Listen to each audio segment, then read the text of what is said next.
when we do this work very cleanly, it is quite amazing how many medical conditions clear up in the course of this without ever addressing the medical issues. Or sometimes it happens, we clean up a trauma, and now the homeopathy or the acupuncture that never worked before is now working. That's one aspect of the work I feel everybody should do. The second aspect is to look for unresolved conflicts that is different from trauma.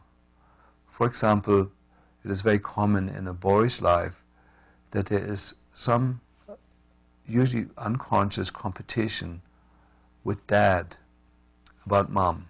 Yeah? Both are competing for the attention with mom, and depending on how responsibly dad handles that, what can emerge here is what Hammer calls a territorial conflict. You know, both exist in the same home, the boy and the father. Both need mom's love and attention. The father only to the degree that he is not healed himself in terms of his own.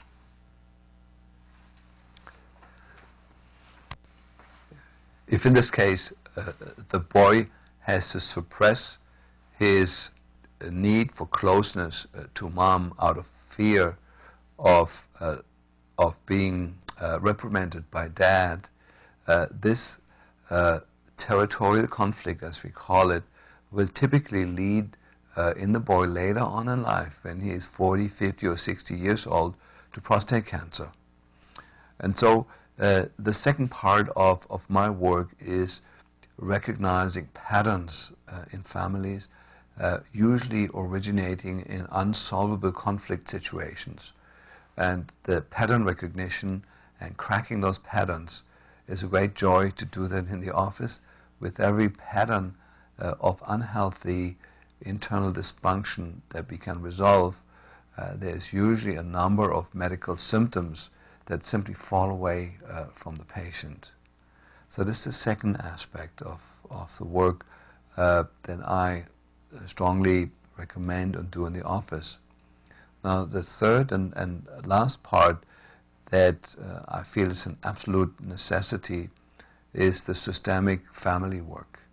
In science and psychology it is known that conflicts and traumata that happened several generations ago that were not solved live on in the field of the patient, of the today's person.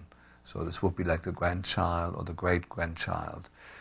And unresolved traumata will usually express themselves in our field as events and circumstances in our lives that appear as karmic or as fateful, that we have no control over, repetitive, adverse circumstances. And yet, when in therapy we manage to go back several generations and bring some healing to the original trauma, suddenly the adverse circumstances in life disappear. And this is a great joy both for the therapist and for the client. And the work that we use for this is the family constellation work. This has been created by Bert Hellinger, who's a German psychoanalyst, poet, and healer. It is very, very powerful and very simple healing work. A little bit about the tools that I recommend to use. So, number one, for the trauma therapy, I developed a technique that is generally referred to as mental field therapy.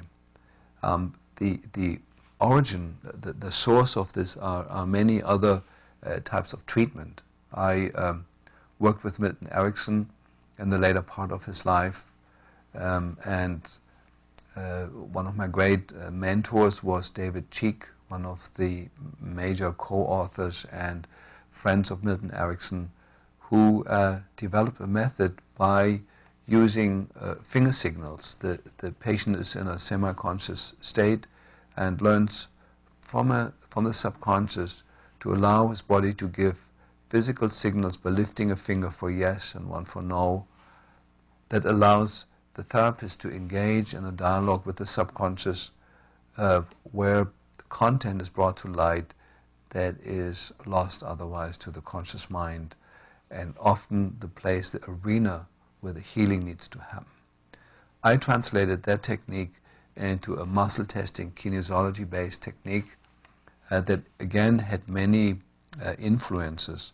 One of my major teachers in that work was Scott Walker, a chiropractor, but there was also John Diamond, a psychiatrist, and many of the teachers within chiropractic have been wonderful mentors for me in that field.